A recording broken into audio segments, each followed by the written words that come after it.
mais uma vez. Eu vou começar gravando. Tá? Posso gravar?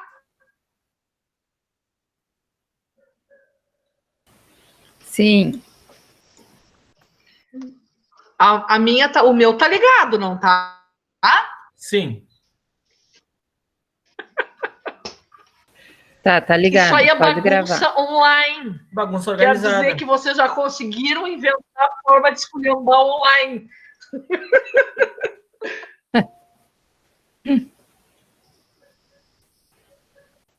Sempre tem um jeito. Fábio, tá de aniversário, Fábio? A Dani? Que bom. A Dani tá de aniversário.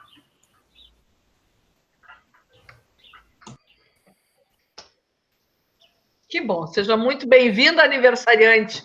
Sinta-se abraçada, beijada. Que bom.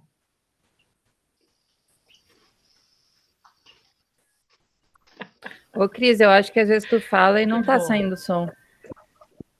Ou Não. aqui tá meio travado, não sei. Já estamos com bastante gente aí, já estamos com Eu acho que 28. aí, Fábio, tá saindo.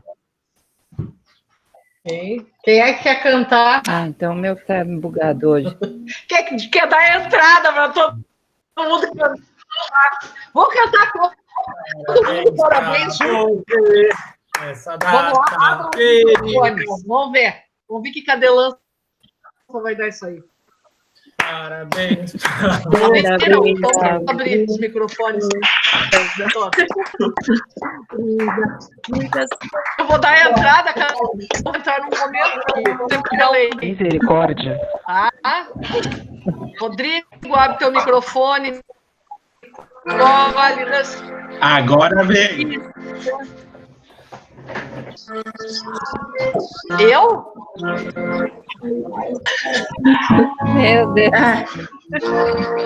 Eles não preparados já. O meu também não tá lá muito bom. Ó, vou dar a entrada, tá? Atenção.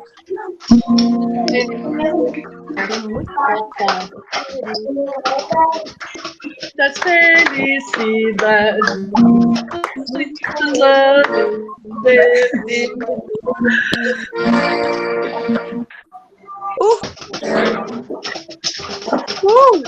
Muito bom!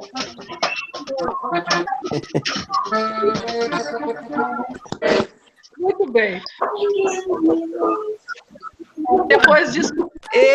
Muito obrigada a todos.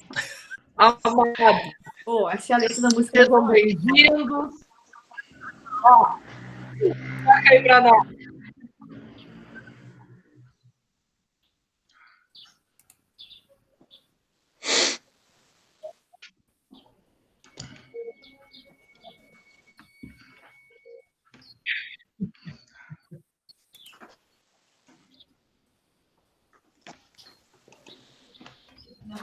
Rítmico e multitonal, exatamente.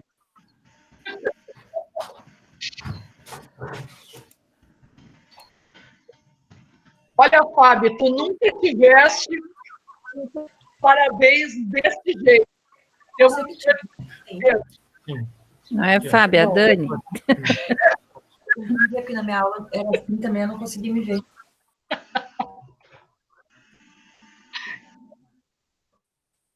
Que bom. Então, Sim. vamos começar. Todo mundo me escuta? Tá travando muito o seu. Para mim tá muito ruim. Eu não sei se é o teu, se é o meu. Às vezes eu escuto, às vezes não. Não? Tem câmera lenta. Que estranho. Tá acontecendo. Agora estamos que tá descrevendo aí, que a Fábio tá descrevendo. Eu até saí, entrei de Vamos novo, abrir. Mas eu não sei. Vamos Tive ver se aula de escutam manhã. agora. Estão me escutando? Agora Aí. sim. Não? Sim, Sim. Melhorou. agora tá melhor. Aquele jeito de novo. Vamos fechar os nossos microfones e as nossas câmeras, então. Novamente.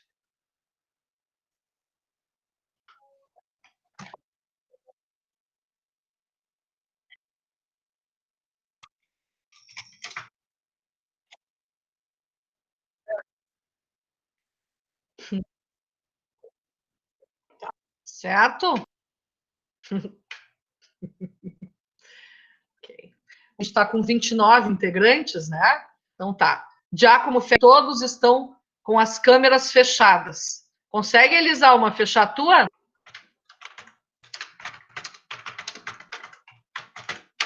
Ok. Então vamos lá.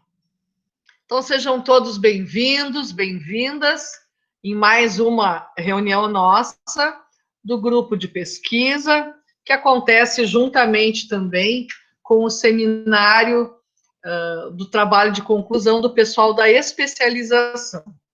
Nós estamos com integrantes, então, de todas essas atividades. Nós temos integrantes do grupo de pesquisa, nós temos integrantes de iniciação científica, integrantes da extensão também, que nós estamos... Congelou tudo? Não estão ouvindo? Agora normalizou. Estamos ouvindo, sim. Tá normal. Era o papo aqui da fibra ótica. Estamos te escutando, sim. Ah, tá. Desculpa. Ok. Tá bem. Então, ok. Hoje, o nosso trabalho, então, integrando todos esses pesquisadores, estudantes que trabalham na extensão, estudantes, então, do mestrado, da especialização, da graduação, todo mundo. A ideia é a gente se reunir, então, para poder pensar sobre pesquisa, sobre o trabalho musical. Antes de tudo, antes de passar a fala aos nossos dois alunos que hoje compartilharão conosco as suas pesquisas, eu queria começar, como a gente sempre tem começado no grupo, com poesia. Gostaria de trazer para vocês um poeta que ele é muito importante, é um poeta que tem já um reconhecimento bastante grande, que é o Luiz de Miranda. Não sei se já ouviram falar sobre ele. Antes de eu continuar, tudo certo com a... Estão me escutando? Sim. Sim. Ok, que bom. Senão eu fico falando sozinha aqui, ninguém me escuta, isso é muito triste. Mas vamos lá. O Luiz de Miranda, ele nasceu em Uruguaiana, na fronteira com a Argentina.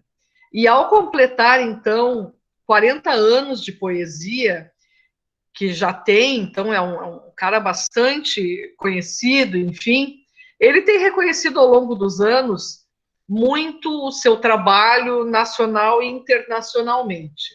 Para vocês terem uma ideia, o Moacir Scliar, lá nos idos de 1985, trazia algumas considerações sobre ele, e eu vou dizer para vocês. Nesta cidade vive outra cidade, que é Porto Alegre, diz Luiz de Miranda. E é esta outra Porto Alegre que ele, então, nos convida a descobrir. Um convite irresistível. Primeiro, porque feito com paixão. Segundo, porque feito com arte. E o Luiz de Miranda, ele tem, então, vários materiais, tá? Eu vou mostrar para vocês Porto Alegre, Roteiro da Paixão, que é esse livrinho aqui, publicado pela Prefeitura de Porto Alegre, na editora da cidade, então. A poesia número 9 deste livro, que fala sobre Porto Alegre. Então, vou compartilhar com vocês. Que é a cidade que eu nasci. Apesar de que eu moro em Gravataí, é a minha cidade. Porto Alegre, Porto Alegre. Alegria em nós que precisamos, desço a Avenida Borges de Medeiros, com os sintomas da solidão. A sorte da vida num veículo de poucos haveres, com vínculos suspensos pela morte. Tentando romper o torpor da tarde, viajo. As constelações da ausência, as lâmpadas do amor. Sob o pânico e a dor, não refletem, a não ser o rosto desfocado e incandescente tristeza que lhe desdenha. Observo os ônibus e os carros que passam, carregados de sonho e tristeza.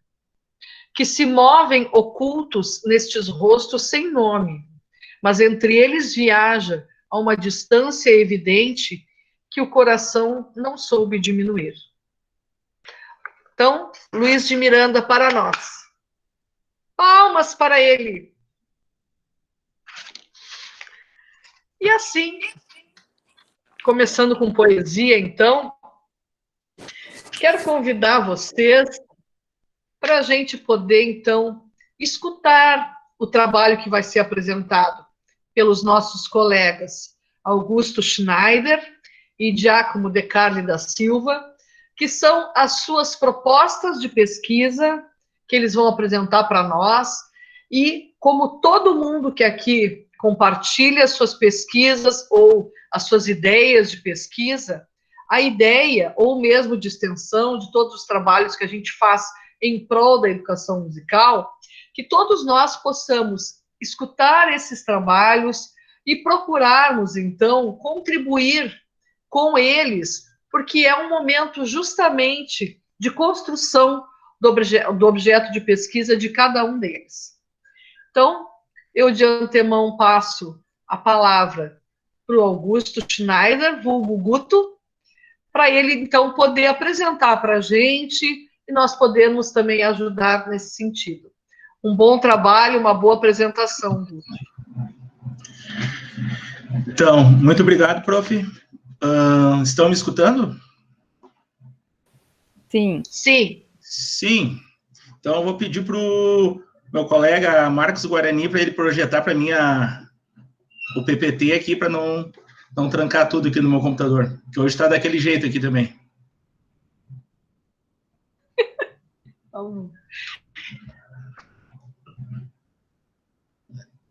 Muito bom, guri. Então, tá jóia, vou iniciar. Bom, gente, para quem não me conhece, eu sou Augusto Schneider, vulgo Guto, que nem a prof falou, para diferenciar muito do nosso professor Augusto Souto também, né? Então, faço parte do curso de especialização em educação musical da Universidade Estadual do Rio Grande do Sul, a UERGS, e eu vou apresentar para vocês agora o meu projeto de pesquisa que está em construção. Na verdade, eu tinha uma outra ideia no semestre passado, mas por conta dessa pandemia, de tudo que aconteceu nesse ano, eu tive que reformular meu projeto. Então, atualmente ele está com o nome Produção Musical na Aprendizagem Remota, um estudo com estudantes de música da Escola SESI em São Leopoldo, Rio Grande do Sul. Guarani, pode passar, por favor? Então, aqui para vocês se situarem como é que vai ser o meu trabalho, eu acho importante trazer um pouco da minha caminhada até então na educação musical. Eu não iniciei na educação, eu venho da música, desde pequeno eu trabalho com música, com bandas, tocando em eventos, tocando na noite, enfim, eu sempre amei música. Só que chegou uma época que eu comecei a trabalhar com isso e ser minha renda, ser meu emprego, no caso, eu necessitei buscar teoria e estudo.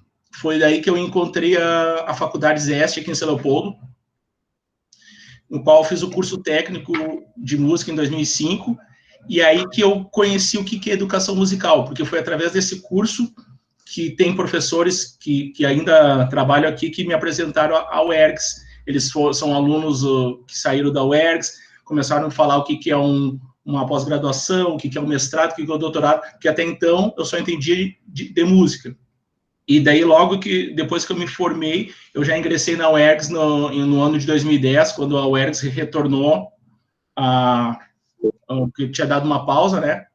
E daí, na faculdade, na universidade, eu fiz os 4 anos de curso, me formei, fiz o meu TCC sobre um assunto que eu gosto muito, que é motivação. Eu analisei o repertório como fator motivacional no aprendizado de teclado e comecei a buscar trabalho, fui atrás de escolas para trabalhar e fazer o que eu estava estudando na época, que era a educação musical. Quero falar aqui que eu estou muito feliz hoje que eu estou apresentando. Eu vi que tem uma moça aqui que foi minha aluna, a Jennifer. E ela foi minha aluna lá em Salvador do Sul, na escola da Dani, aniversariante do dia, na Espaço Mãos Marques. Então, estou bem feliz de as duas estar presentes aqui, eu estar apresentando. E eu acredito que a Jenny entrou muito na UERGS por causa do nosso incentivo lá, sabe? Fico muito feliz. Então, daí eu fui para o trabalho, fui buscar escolas, trabalhei na Cidade da Feliz, Campo Bom, São Sebastião do Caí, São Leopoldo, Porto Alegre, Novo Hamburgo, fui arriscando. Logo depois disso, eu recebi convite para trabalhar com musicalização infantil em escolas particulares, até que eu senti a necessidade de buscar o curso de especialização, porque precisava de mais teoria, mais estudo. Ano passado, eu me inscrevi para especialização e, paralelamente, eu me inscrevi para um edital do concurso da Escola SESI de São Leopoldo, que no final do ano eu recebi o resultado que eu consegui passar, enfim, ingressei na escola. Como meus colegas aqui sabem, a minha intenção era pesquisar a influência familiar como fator motivacional, porque eu gosto muito do assunto motivação, mas tive que trocar em virtude da pandemia no início desse ano.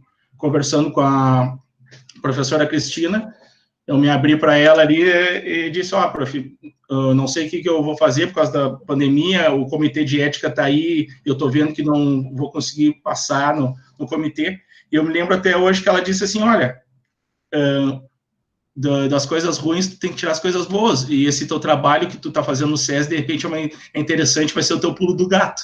E isso eu trouxe para mim, porque esse trabalho que eu estou fazendo na Escola SESI, agora eu vou falar um pouquinho da Escola SESI, a Escola SESI, eles trabalham de um método com a metodologia ativa, dando a autonomia para o aluno, tem a interdisciplinariedade e foca muito em tecnologia. É uma escola que dá esse suporte mesmo para a escola, e graças a Deus eu consegui entrar lá, e estou fazendo um trabalho agora nesse período de pandemia bem legal, porque a gente tem uma plataforma que a escola tem um contrato, que é da Microsoft Teams, e quando teve essa mudança do ensino presencial para o ensino remoto, a gente não sentiu tanto, diferentemente de outros tipos de escolas aqui de São Leopoldo, que eu tenho contato, da escola pública, da escola média, sabe? Então, ali eu consegui continuar esse ensino com os alunos, e o que vai ser o meu projeto de pesquisa agora? Eu vou analisar esse meu trabalho como docente através dos meus documentos, mas em seguida eu vou explicar no momento ali da metodologia. E sobre a pandemia, que eu achei interessante, eu fiz uma leitura essa semana, que eu vou trazer na parte da introdução, que a gente está vivendo um momento que não é inédito. Já teve outros momentos de pandemia no mundo, e na história da humanidade a gente teve que se reinventar também. Há 10 anos atrás teve a gripe suína, a H1N1, dei uma olhada, a que mais deu repercussão foi, se eu não me engano, a peste bubônica, que foi conhecida como peste negra, enfim, varíola, cólera. Teve uma também que achei que aconteceu no início do século 1919 no Brasil, que foi a gripe espanhola, que chegou ali no estado de São Paulo, e o povo foi procurar um remédio caseiro e foi atrás da limão, mel e cachaça. Eu achei até interessante que daí isso, no Instituto Brasileiro de Cachaça, eles contam como a data do surgimento da caipirinha. Enfim, então, essa questão da pandemia agora, diferente de outras épocas, é que agora a gente tem a tecnologia, e agora a gente consegue se isolar pessoalmente dos alunos e da população, mas a gente tem essa conexão virtual, tecnológica, que antigamente não tinha. Então, acho que isso é muito importante salientar, que a gente está separado dos alunos no pessoal, mas no virtual a gente tem essa conexão ainda. Guarani, passa, por favor. Então, origem da caipirinha.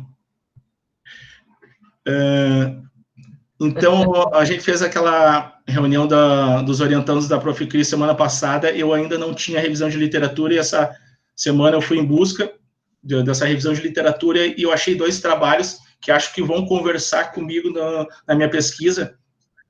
O primeiro é um artigo que ele tem o título #Fique em Casa, Educação na Pandemia da Covid-19. São 3 autores, pelo jeito é um casal de Coutos ali, é Edivaldo Couto e Edilesse Couto e Ingrid Cruz. É um artigo do ano de 2020, tem a Qualis A4, e é da revista Interfaces Científicas - Educação, lá do Sergipe, da Universidade de Tiradentes. Esse artigo, o que ele fala, que eu acho que é interessante, que eu estou trazendo da escola SESI, e a diferença, de repente, de outras escolas que está acontecendo. Eles analisam que uma parcela restrita da população que tem acesso à tecnologia, que a grande parcela está desamparada em relação a isso, sabe? A gente vê isso na rede estadual, vê isso na rede municipal. Então, eu trago isso até para conversar com o meu trabalho, a grande maioria dos alunos estão tendo contato com essa tecnologia. Não são todos, tem alguns que a gente tem que produzir ensino escrito, e eles buscam na escola, mas a grande maioria está com esse tecnologia 3G no celular, com Wi-Fi em casa. E o outro trabalho que eu trouxe também que tem a ver comigo é um artigo também que tem como título Engajamento de docentes na educação superior, implementando ensino híbrido. Ali trago os autores, também é de 2020, tem o Qualis A2, e esse artigo achei numa revista chamada E-Curriculum, do Programa de Pós-Graduação da PUC de São Paulo.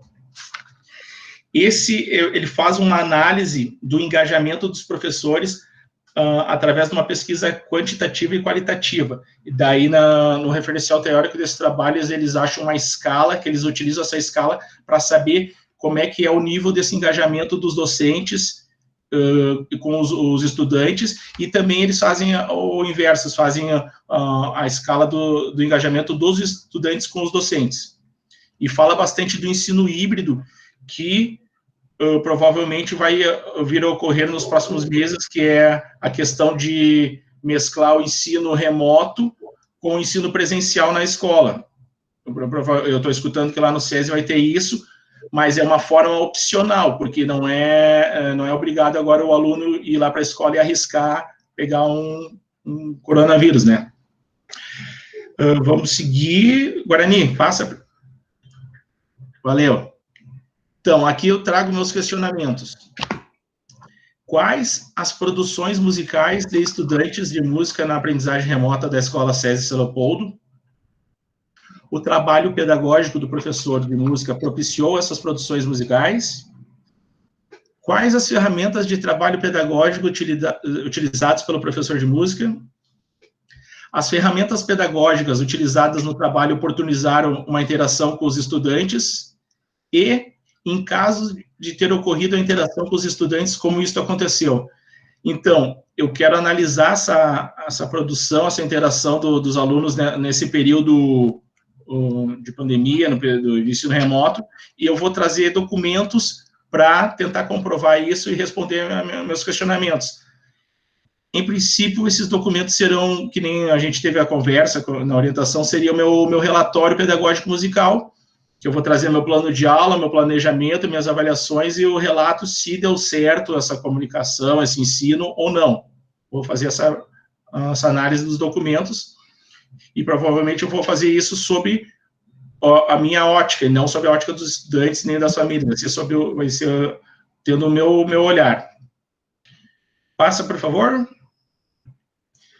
Então, meu objetivo ficou em investigar a interação dos estudantes nas produções musicais na aprendizagem remota de música sob a ótica do professor. Próximo slide. Como é que vai ser essa metodologia? Vou trabalhar com abordagem qualitativa, daí ali eu trago os autores Gil, 1995, Neves, 1996, Ginter, 2006, Guerra e Silveira, 2009. O método, que nem eu falei antes, eu vou fazer essa pesquisa documental, que eu vou analisar esses documentos para...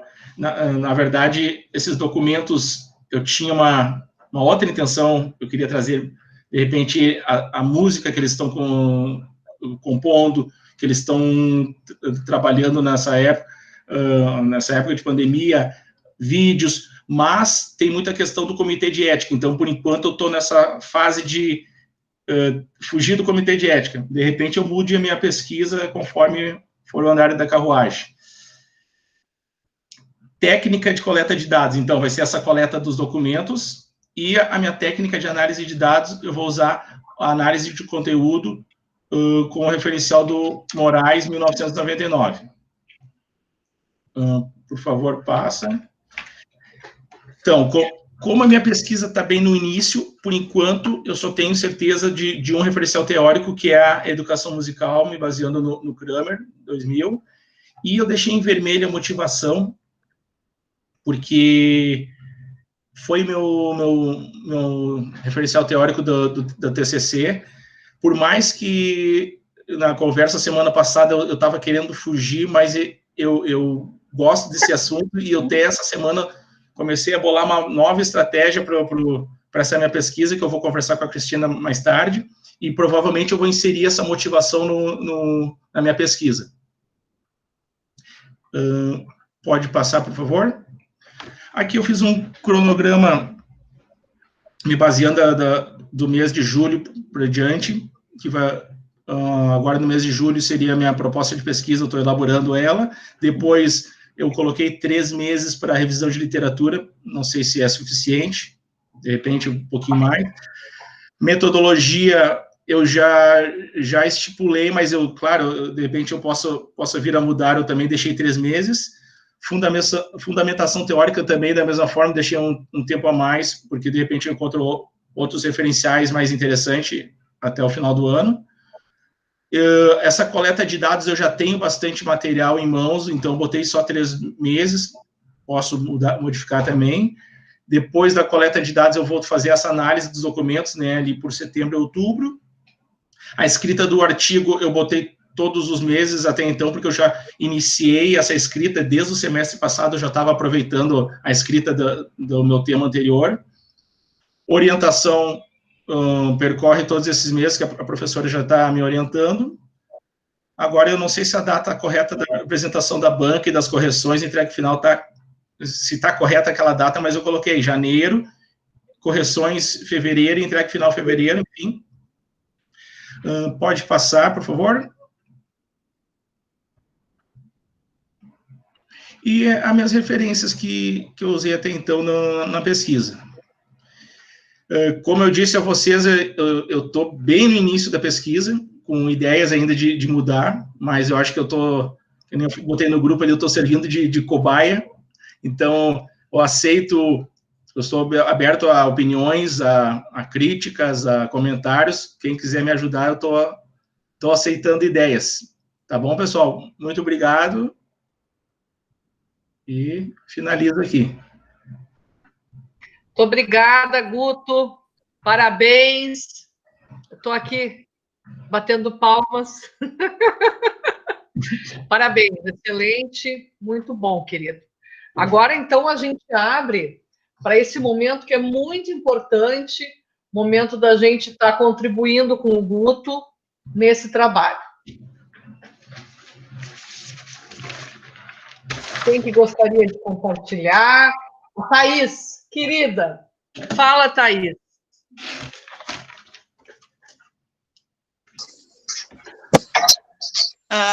Guto, quero dizer que teu trabalho realmente vai muito em contra do que eu estou pensando e das coisas que eu estou vislumbrando com os meus alunos agora nesse período de pandemia. Quero te parabenizar, porque achei muito bom, bem pontual, assim, me fez parar para refletir sobre alguns aspectos. gostaria de solicitar, se tu pudesse me enviar esse primeiro artigo que fala hashtag Fica em Casa, mas eu quero te ajudar. Essa semana eu estava fazendo o curso do Moodle, não sei se tu chegou a te inscrever, mas tem um vídeo no curso do Moodle onde fala sobre as competências EAD. E dentro dessas competências EAD tem um tópico que eu acho que vai ser bem pontual para ti, que fala sobre a automotivação. E não é a questão da motivação, né, fora corpórea, né, mas é a automotivação. Essa é uma competência que tem a ver com esse período digital e de afastamento social do qual a gente está vivendo. Então, de repente, se tu criasse esse viés sobre a automotivação, acho que ia continuar contribuindo para o teu trabalho, ia vir a somar e não ia ser muito diferente daquilo que tu vinha buscando com relação à motivação, né? É isso. Thaís, então eu vou falar para ti, falar para a turma e falar para a prof. Essa semana eu me identifico com o relatório, com os documentos, mas eu acredito que eu tenho um trabalho que eu tenho feito com os alunos que vai ser o pulo do gato que a prof falou. Todas as sextas eu estou fazendo um encontro pela nossa plataforma com os alunos, e eu estou fazendo um encontro muito mais motivador com eles, que nem a gente faz essa reunião, só que eu estou fazendo um mini show de talentos com alguns alunos, que eu inicio essa reunião tocando algumas músicas, daí eu abro para eles fazer comentário, para adivinhar qual o tema de filme que eu toquei, qual música do momento que eu estou tocando, e passo a bola para eles desafiando, agora a aluna tal, quero ver se tu vai abrir a câmera e vai tocar. E é muito legal esse trabalho, porque no início, quando eu comecei lá em abril e maio, eles estavam super tímidos, tipo quando a gente não quer ligar a câmera aqui, não quer falar de vergonha. E tu acredita que agora, nas últimas semanas, assim, eles estão, assim, eles já entram na reunião ligando, falando, eles já entram tocando, sabe? Já trabalhei isso com eles. E nesse momento que tá todos os profs desmotivados, inclusive eu, para mim é o meu gás da semana. Eu até falo isso para os alunos e eles também falam, que eu termino a semana em alto astral, com essa oficina que a gente está promovendo, que é algo, digamos, musical e motivacional. Então, essa ideia que eu iria passar para a Prof. Cris depois, para ver de que forma eu posso inserir isso no trabalho, porque é algo que está me motivando e é verdadeiro, é o que eu estou fazendo de verdade, sabe? Eu acho que isso seria... Mas, Guto, tu já parou para pensar que é a tua automotivação, a determinação para a motivação dos alunos? Que tu teve que desenvolver essa competência, né, EAD, literalmente, para poder gerar motivação nos alunos.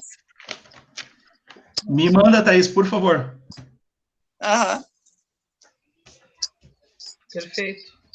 Excelente. E, Guto, só para não deixar, depois eu me esqueço de falar isso, esse teu material, então, isso que tu estás fazendo, tá? Que são o teu trabalho com a sala de aula. Então, isso que tu tens deste material do final da semana, que vocês fazem a aula e que isso está motivando, é interessante que tu escrevas sobre isso como se fosse um diário de bordo, por exemplo, teu, tá? Um caderno, enfim, um diário de bordo, que tu vai colocar isso que tu está falando agora, tu vai descrever as coisas que tu fizeste e o que isso tem ocasionado, e essa é uma maneira de tu colocar esse trabalho dentro da tua pesquisa, tu entende? É um material teu, é um documento teu. Tu continuas com a metodologia de coleta de documentos, é uma pesquisa documental, cujo um dos documentos é esse teu diário de bordo, entende? Inclusive, eu tenho um registro, eu gravo também as reuniões, eu tenho todas as aulas gravadas num arquivo aqui. De repente, se eu transcrevesse, de repente, umas falas... Com certeza. Bem interessante. Material riquíssimo. Quem mais quer contribuir? Parabéns. Quem mais quer contribuir? Comentar? enquanto o pessoal se agita aí para falar, Esse isso cara. que o Guto falou. Oi? Posso falar um pouquinho, É bem Cristina? importante o que ele traz, que é esse desafio, né? Daqui a pouco a gente tá mal, enfim, aquilo ali não tá legal. E essa coisa que eu costumo dizer para vocês é horrível para a vida, mas para a pesquisa é interessante. Olha quantas descobertas a gente está tendo nesse momento. Porque a dor ensina a gemer, né? A gente sabe disso, o ditado popular, ele é muito verdadeiro. Então, na marra, a gente está tendo que inventar coisas. E daqui a pouco são coisas que nós, ao voltarmos à vida, entre aspas, normal, não deixaremos de todo de fazer. São coisas que serão incorporadas à nossa vida. E isso é importante. E o que a Thaís traz também é muito importante, que houve uma motivação intrínseca tua, de acordo com Bandura, né? E que tu estás, então, compartilhando com os teus alunos, então isso vai ser uma motivação para eles extrínseca e que eles também vão nutrir dentro deles. Isso vai ser extremamente importante, né? É um aprendizado para toda a vida. Marcos, tu queria falar, meu amor?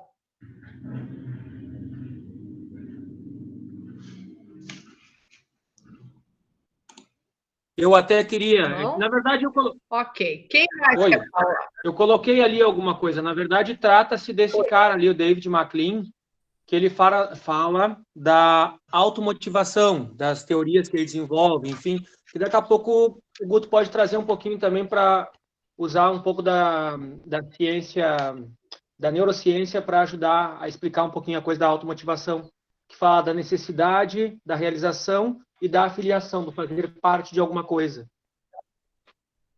Ótimo. Pertencer a um grupo, enfim, é uma referência bem forte, atual. Ótimo. E além disso que o Marcos está dizendo, também é importante, Guto, tu dar uma olhada o que o grupo da URGS, do pós-graduação ali, coordenado pela doutora Liane Hent, que tem vários materiais, tu já tinhas visto isso, né? Se tem algum outro material, que eles trabalham nessa perspectiva da motivação, né? Tanto nacional quanto internacionalmente, também bem importante. Muito bom, excelente, assim, várias possibilidades temos aí. Não sei se alguém mais quer comentar. Oi, prof, o Daniel. Ótimo. Acho que, Baguto, bem legal, assim, essa coisa que tu comenta sobre o que é de verdade pra gente, né? Eu vejo que isso é primordial, assim, quando a gente vai fazer uma pesquisa, né? Fazer algo que realmente faça sentido, não só para os outros, mas, num primeiro momento, para nós, né? Porque isso parte da gente. Então, acho bem legal isso que tu toca, assim.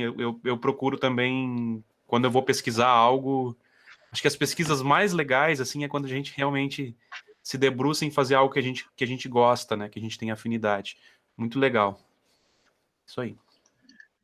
Dani, inclusive eu falei isso de verdade porque quando eu fiz a pesquisa do TCC, eu fiz sobre motivação, sobre o repertório, que são assuntos que eu gosto, enfim, da aula particular de instrumento, mas na época, como eu estava com poucos alunos, o meu orientador passou a bola para mim pesquisar com um projeto lá de Porto Alegre, do Instituto Federal, que é o projeto Prelúdio, e foi legal, só que não foi que nem tu disse, eu disse, verdadeiro. Eu fiz uma observação não participante, então eu fiz algo que eu não achei que eu estava, enfim, dentro, é redundante, mas eu não estava dentro, não estava de verdade, de cabeça. E agora é o que eu estou vivendo, sabe? É a escola que eu estou trabalhando, é o que eu estou passando no dia a dia. Eu acho que vai vir com esse artigo, de repente vai vir com um pouco mais de verdade, sabe?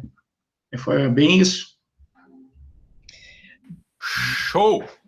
Muito bom.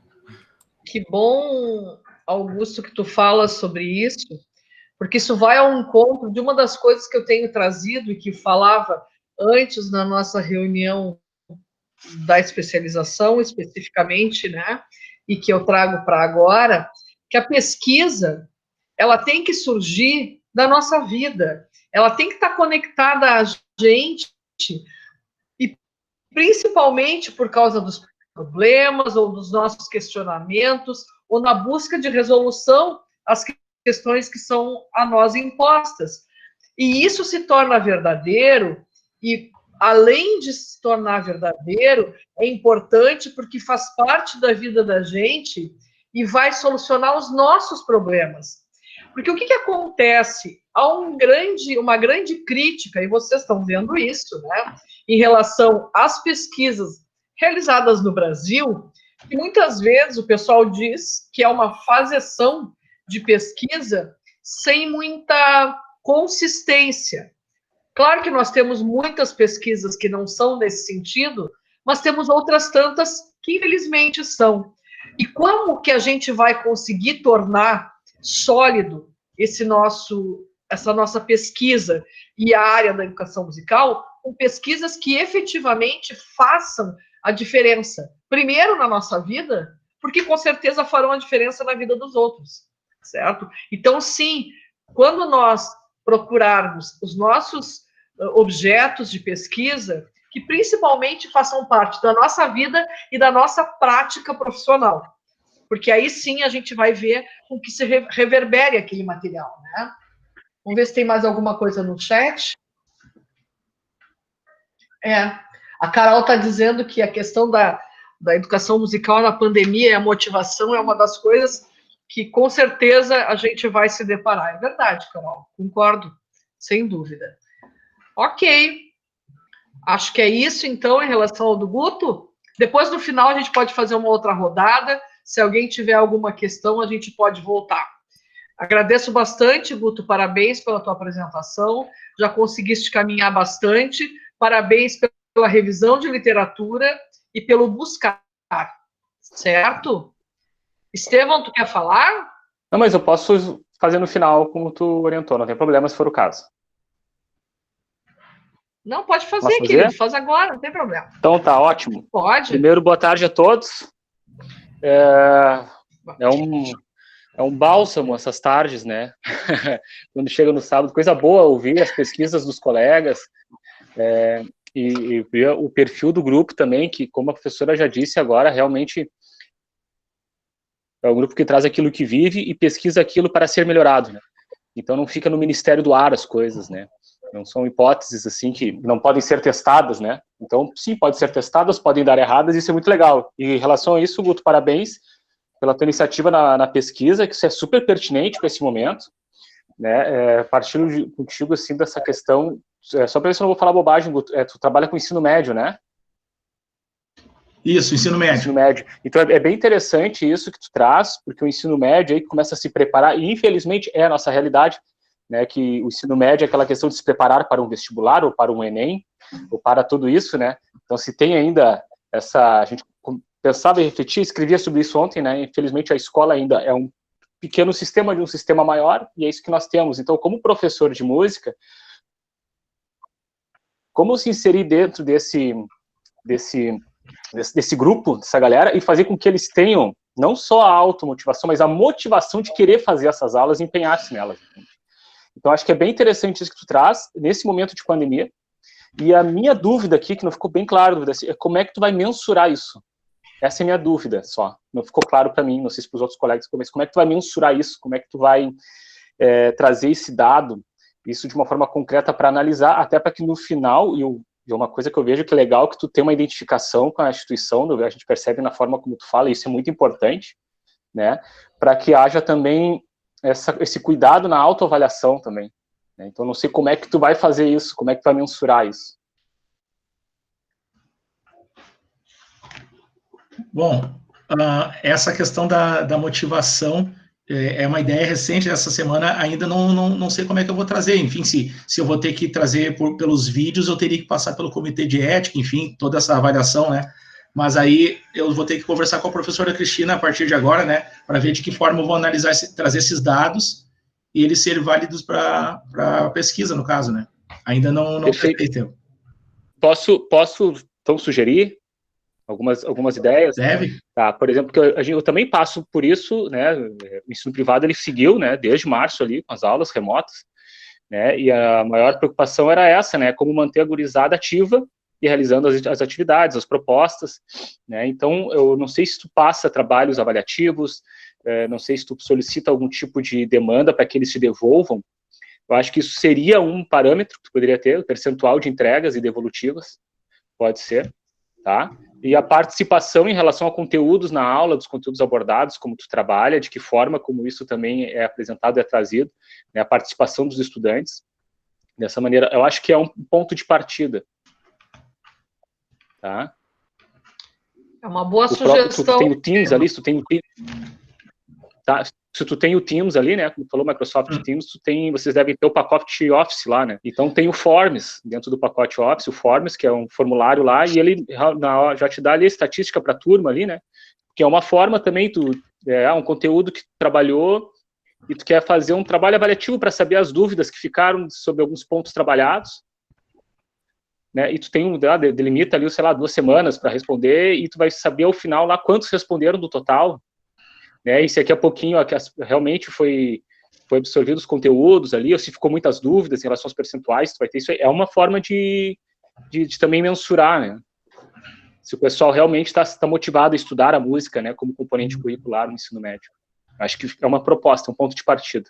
Bom, se isso serve como material, eu já fiz forms pelo próprio Teams e pelo forms do Google. Também já trabalhei com aquele formulário, que é idêntico ali, só que muda a empresa.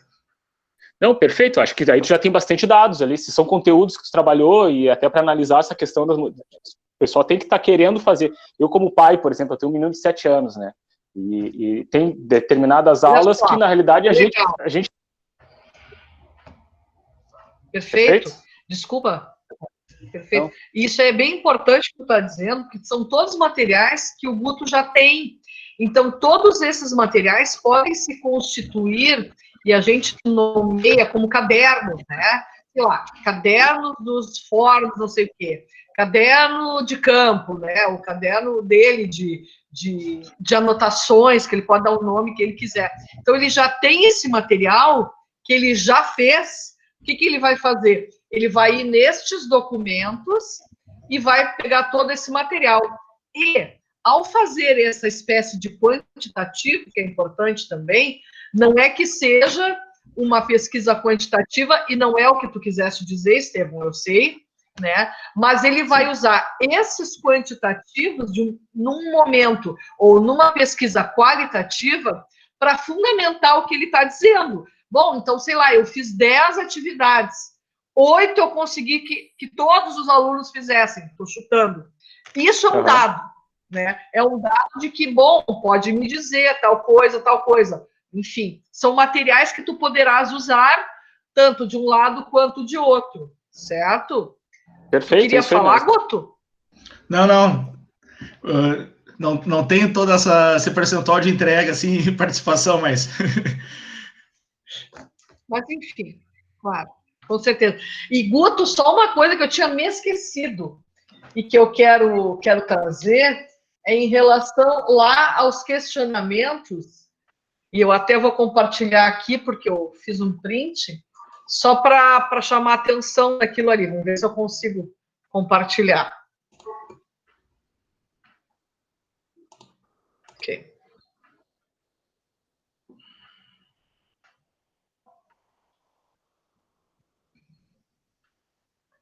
Ok. Tá aparecendo? Sim. Tá. Ali, na terceira questão, não, na segunda questão, o trabalho pedagógico do professor de música propiciou essas produções musicais. Talvez a gente cuidar um pouquinho na forma de fazer a pergunta para não induzir a resposta que a gente quer, mas talvez questionando como foi o trabalho do professor, ou quais, já não dizer que propiciou, né? O que oportunizou o trabalho do professor de música em relação a essas produções musicais, que ele pode ter oportunizado ou não. A tua análise é que vai dizer isso. Eu não sei se eu me faço entender. Sim, prof. A gente já tinha reformulado os dois últimos questionamentos na semana passada. Eu fiz a questão de uma forma que eu estava induzindo que deu certo a utilização das ferramentas. Isso. Entendi. Perfeito. Só isso que eu queria comentar, certo? Mas tu já tá no caminho, é isso aí. A gente vai trabalhando, vai aos poucos, ajustando todas essas questões. O Marcos está dizendo que poderia também usar o termo desdobramento. Ok, perfeito. Muito bom. Acho que está ótimo. Então, muito obrigada. Vamos adiante, né? E bom trabalho aí, Guto. Muito obrigada. Eu chamo agora o Giacomo. E o Giacomo, então, também vai compartilhar com vocês, com todos nós, o seu trabalho. Eu vou tentar aqui, então, compartilhar o trabalho do Giacomo. Ele mandou um PowerPoint. Certo, Giacomo? Estás aí? Sim. Tá. Então, vamos ver. Vamos ver se aparece aí. Que aí eu vou projetando para tu poderes, então, apresentar.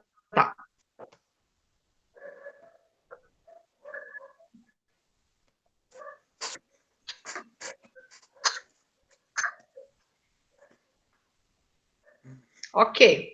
Pode começar, então, Giacomo. Então tá. Eu sou o Giacomo e, assim como o Augusto, eu tive que replanejar minha pesquisa. Eu não iria conseguir fazer aquela pesquisa sobre as práticas de conjuntos instrumentais em sala de aula, porque justamente não está tendo aula. Então, a minha nova pesquisa, ela vai se focar em mim. Claro que, muito provavelmente, ela possa abranger alguns alunos que eu tenha, como alunos Asperger e autistas que eu tenho na escola básica. Mas qual é que vai ser o título da minha pesquisa? Ela se chama assim: Transtorno do déficit de atenção e hiperatividade. Uma visão de um estudante e professor de música com TDAH. Pois bem, eu revelo agora para vocês que eu sou portador do transtorno do déficit de atenção e hiperatividade, o TDAH. E muito esse transtorno ele me prejudicou durante a minha vida, tanto escolar, desde a educação infantil até o ensino médio, nos cursos técnicos e na graduação, certo? Então, o foco principal vai ser, no caso da minha vida, nesse trabalho. Até porque vai ficar mais fácil durante essa pandemia. Claro que eu posso trazer e talvez eu traga alguns exemplos de alunos que eu tenha, tá? Então, pode passar, prof.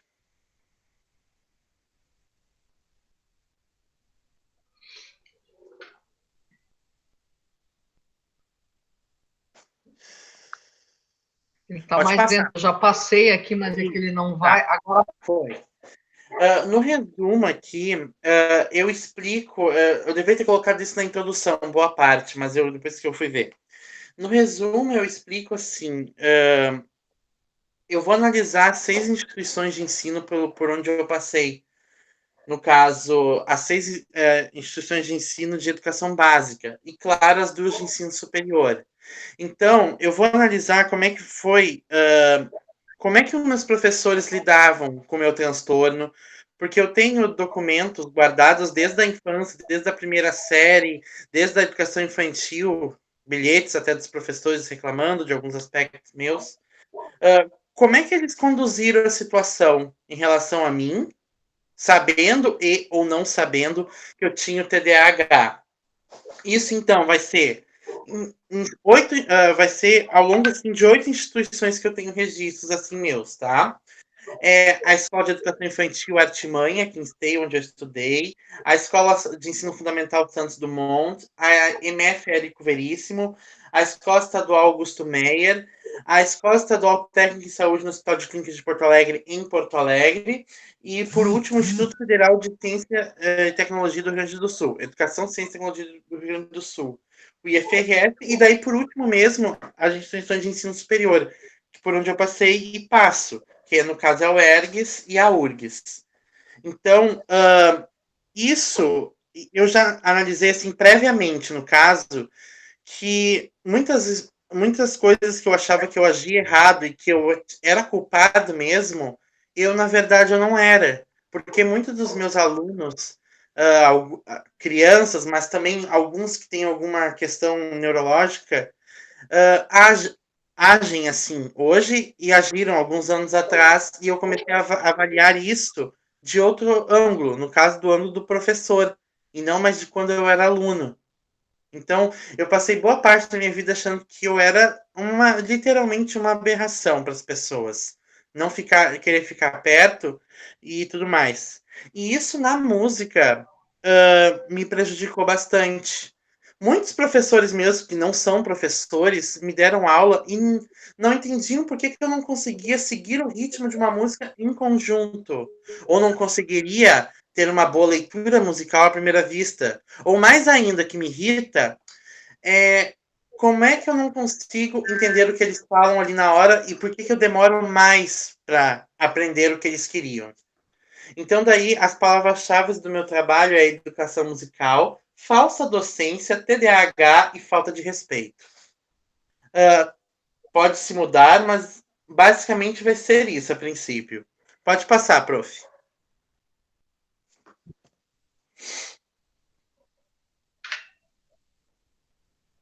Então, o objetivo do meu trabalho, ele vai ser focado nas experiências vividas, mostrar a realidade do ensino brasileiro no que tange o aprendizado musical, através das experiências que eu tive, e provavelmente eu entrelaço com outras pessoas, outros alunos que eu tive. Por conta do TDAH, nos últimos 10 anos, que eu comecei a estudar música há uns 11 anos atrás, não faz muito tempo. Eu tinha 14 anos e meio, quase 15. Hoje eu vou fazer 26, recém. Mas, então, eu vou levar levar em consideração toda essa trajetória nas escolas de músicas por onde eu passei. Pode passar, prof.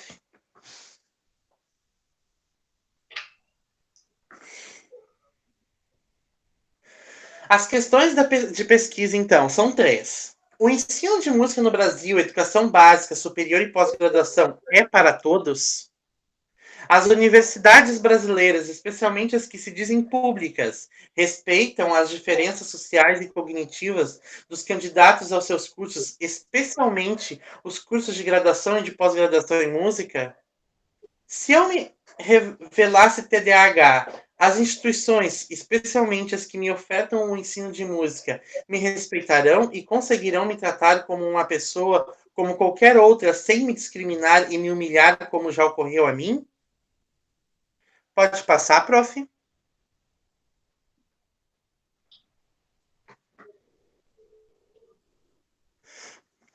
Pois bem, a minha revisão de literatura, inicialmente, ela vai contar com esses 3 livros.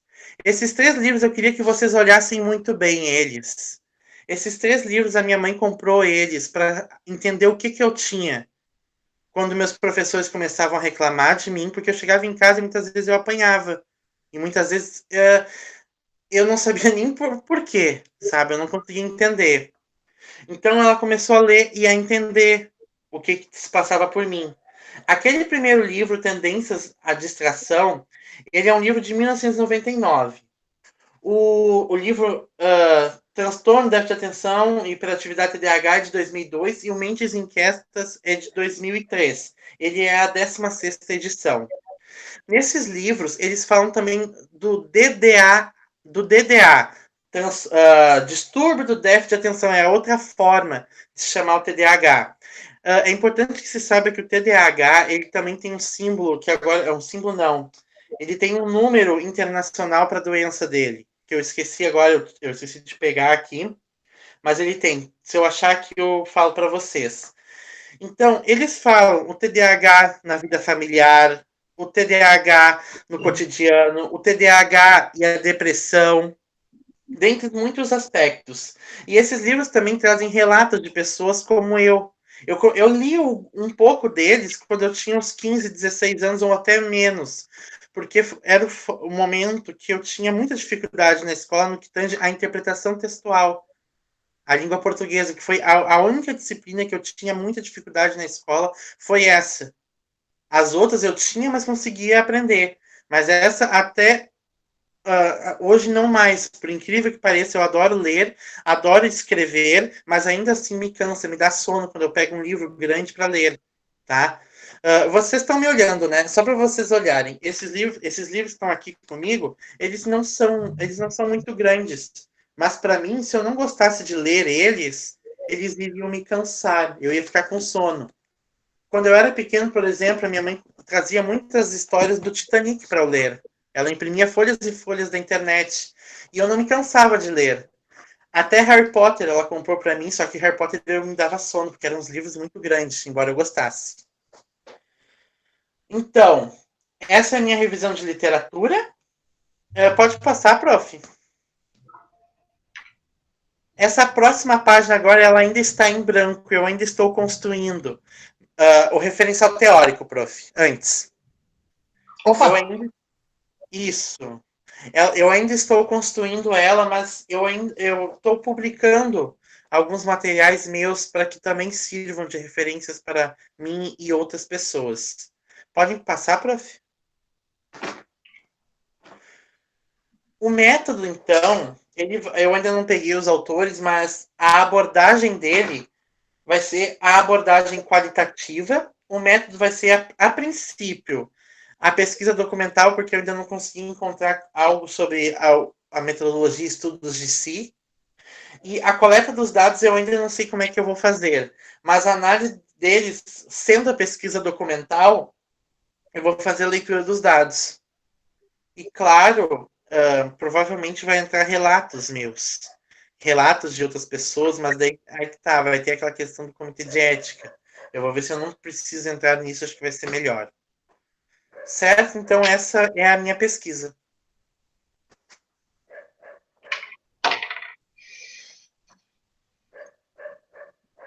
Ok, muito obrigada, Giacomo, parabéns pela tua apresentação. Obrigada por compartilhar conosco. Muito bem. Então, temos aí uma pesquisa que eu acho que é um pouco inédita, né? Ou talvez totalmente inédita, no sentido de trazer o material próprio, né? Trazer as dificuldades próprias do pesquisador e analisar nesse sentido, né? Vou deixar vocês falarem um pouco, contribuírem, e depois vamos ver como é que a gente consegue ajudar o Giacomo na continuidade.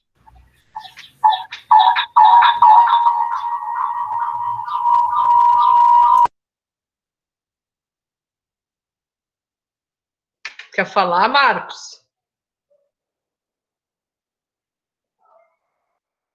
Eu quero.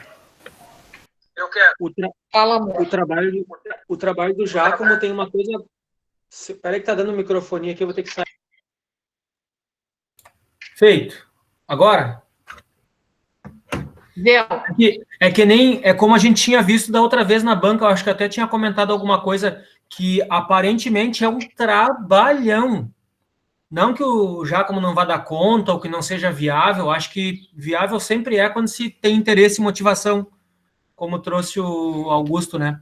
Mas, professora, eu não sei, né? Conforme a possibilidade, se ele conseguisse encerrar um pouco mais, porque o que ele apresenta é uma quantidade de material que daqui a pouco se encaminha para um mestrado, para um doutorado, porque como a pesquisa dele, ela, como tu disse, ela tem características de ineditismo, a contribuição acadêmica científica para todos os outros que vierem a ter semelhanças contigo, tanto na área como professor ou como aluno, eles vão te ter como referência daqui para frente.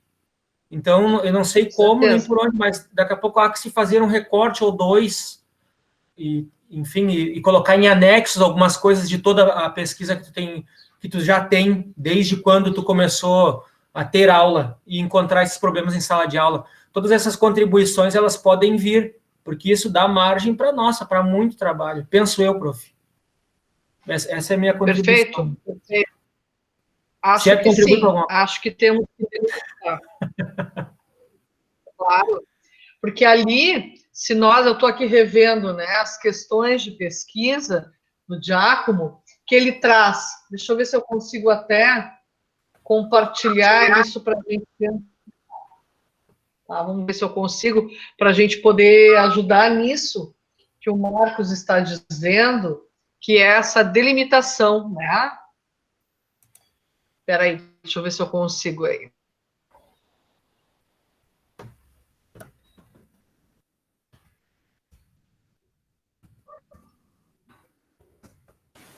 Ô, Cris. Isso, amor. Giacomo, bem interessante a tua pesquisa mesmo. E ali, só para complementar, né, o que o Marcos falou, eu acho que realmente também, se ele fizer um recorte, ali quando tu coloca das questões de pesquisa, às vezes tu fala de toda a tua trajetória acadêmica e às vezes relacionada à parte da música. De repente, isso pode ajudar para tu delimitar, porque para não ficar muito misturado e muito material também, né? Pode acabar não dando conta. Porque para ver o que tu quer saber mesmo, se tem a ver com a tua trajetória enquanto estudante em geral, no ensino, ou o que interferiu na tua aprendizagem de música, ou como professor de música, né, enfim. Também sugeri ali um livro que tem de Vencendo o TDAH Adulto, que também é um livro novo, bem interessante, que eu li já um pedaço e é muito bom. Exato, ótimo, Fábio, muito obrigada. Porque é isso mesmo, né? Na verdade, assim, ó, pegando as tuas questões ali, o ensino de música no Brasil, educação básica, superior e pós-graduação, é para todos? Na verdade, isso é algo que tu chegarás à conclusão no final, que a gente vai observar que não, efetivamente, apesar de que nós queiramos, e muitos de nós nos esforcemos para isso, acaba não sendo para todos, né? E a gente sabe disso. Então, mas é uma discussão, não é para esquecer isso aqui, mas essa é uma discussão que tu trarás lá nas tuas conclusões a partir do próprio dilema com o qual tu te deparaste e o que tu sofreste, né? Então, é importante isso, porque tu vai estar trazendo algo que tu viveste. Mas isso vem a ser uma conclusão, na verdade, a qual tu chegarás. E é um ensino geral, né, de música. Talvez nós pudéssemos pensar em, se tu tivesse assim, ó, tu tivesse música na educação básica, Giacomo, na escola? Não, eu não tive. O que eu tive no ensino médio foram alguns sarais realizados pelas minhas professoras de literatura e língua portuguesa e estrangeira, aonde eu toquei com alguns colegas. Foi o máximo que eu cheguei a ter, assim, de música mesmo, porque antes as artes que eu tive eram artes plásticas. Perfeito. Então, olha só, nós podemos partir do que tu tiveste a vivência. Tu tiveste a vivência na universidade, correto? Isso, eu comecei... durante o ensino, desculpa. Antes da universidade, eu entrei num conservatório, depois entrei num curso de extensão lá da URGS, daí depois eu fui para a universidade. E também participei de um coro. Perfeito. Então, olha só, tu tens a experiência fora da universidade como conservatório, tu tens algumas experiências também como cursos livres, participação em cursos, tu tens a experiência na universidade, tanto no que diz respeito à graduação e agora à pós-graduação. Todas essas experiências, o que me parece que poderia ser, e aí trabalhando na metodologia, é tu teres esses escritos disso, dessa participação em relação ao ensino-aprendizado de música contigo. Então, tu teres, sei lá, a mesma coisa que eu falei pro Guto também, diário de bordo, alguma coisa que tu tem, esses teus relatos teus, e aí é teu. Aí são coisas pelas quais tu passaste. E aí focaria nisso. Como é que aconteceu contigo? E aí, a partir desse relato, desses materiais que tu tens teus, e que foram produzidos por ti, e, portanto, o investigado é tu mesmo, aí tu podes transversalizar com a literatura, e estes teus 3 livros que tu trazes já são possibilidades de referencial teórico, e tem o referencial que a Fábio traz, e outros colegas que também colocaram aí no chat, para tu, então, pensares se isso poderia ser uma forma de tu analisar o que tu passaste, entende? Então, é mais ou menos dentro dessa perspectiva dos estudos a partir do teu diário de bordo, a partir dos teus manuscritos, ou do teu diário, entende? Claro, aí deveria, acho que é interessante, tu trazer, tu escreveres isso, né? E não precisa ser um dia a dia, mas, por exemplo, são tuas lembranças em torno do trabalho, do aprendizado no conservatório, do aprendizado na universidade, na pós-graduação, entende? Tu poderia ter 3 documentos aí. São lembranças tuas, aí tu vai usar isso e transversalizar. Estou pensando de uma forma a te ajudar. Por quê? Sim. Porque nessas perguntas, né, isso aqui, para mim, são consequências da tua investigação, e outra que tu não consegue ter uma abrangência. Por exemplo, as universidades brasileiras, especialmente as que se dizem públicas, respeitam as diferenças sociais, tarará, tarará, para tu dizeres que respeitam ou não respeitam, tu tens que fazer uma pesquisa em todas as universidades, e é uma pesquisa quantitativa, que tu terias que mandar material, sei lá, questionários e tal, para ter algo que tu pudesse generalizar.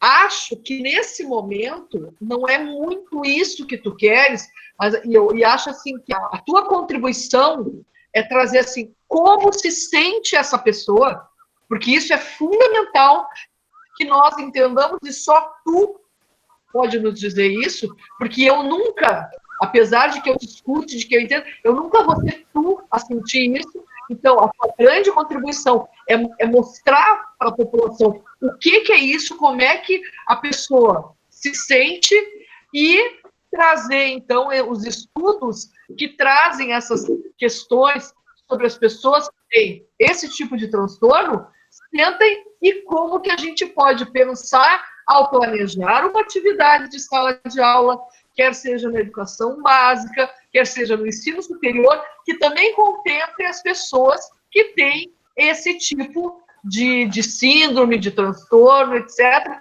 Por quê? Porque a gente quer que cada vez mais as pessoas que têm toda a sorte de deficiências, o que quer que seja, entrem na escola e no ensino superior. Não sei se eu ajudo um pouco com essa reflexão, estou abrindo também para quem mais quiser compartilhar. E tu pode falar, Giacomo. Pronto. Olha só. Fala, amor. O principal livro que eu acho que eu vou usar vai ser esse daqui, ou Tendências à Distração, porque ele é o relato de um médico que descobriu que tinha o TDAH, mas ele descobriu isso com 31 anos.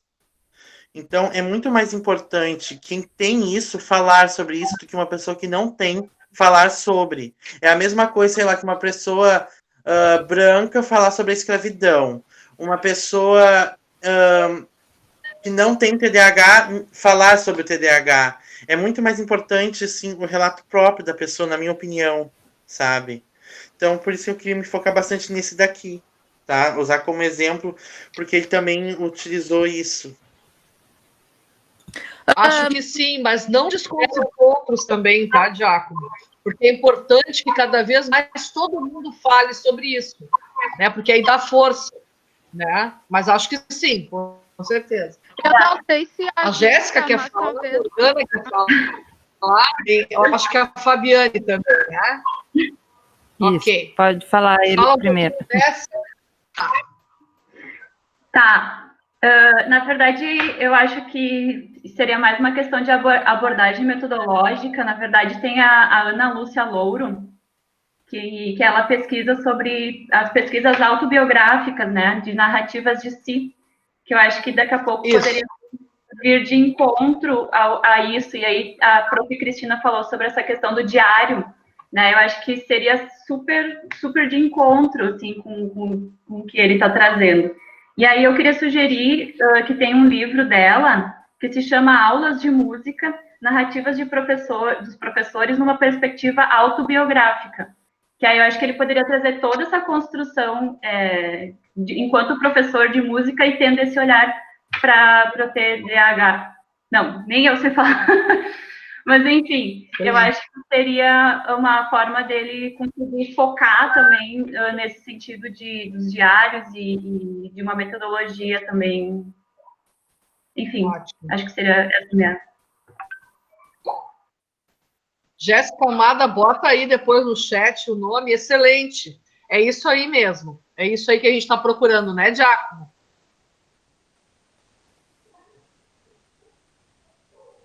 Que bom. Muito obrigada. Excelente, querida. Uma coisa que eu coloquei ali no resumo, no final, vai até o encontro com a disciplina que o professor Dalton está trabalhando com a gente, que é a educação especial, se eu não me engano.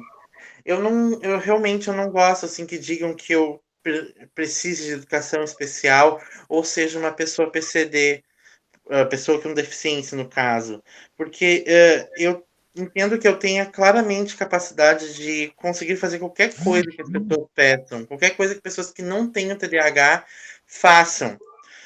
Tá, mas isso eu entendo também porque eu tive tratamento. Já outras pessoas de minha família, pessoas mais velhas, não tiveram tratamento e o transtorno é bem nítido nelas, né? Se percebe quando a gente conversa com elas. Então, eu realmente eu não gosto de me incluir na educação especial, nem na educação inclusiva. Para mim, eu consigo ficar junto de todos. E é isso que eu busco, assim como professor. Não é querer assim, tudo bem, eu até faço atividades diferenciadas para alguns alunos, só que o que eu busco é que todos compartilhem da mesma experiência e tentem, pelo menos, da mesma forma. Não sejam assim diferenciados por nada, sabe? Seja normal olhar para as pessoas, com deficiência ou sem deficiência. Simplesmente a gente vai lá e faz a educação acontecer. É isso que eu busco. Eu sei que é difícil, mas é o que eu proponho em sala de aula. Não sei se eu me fiz entender.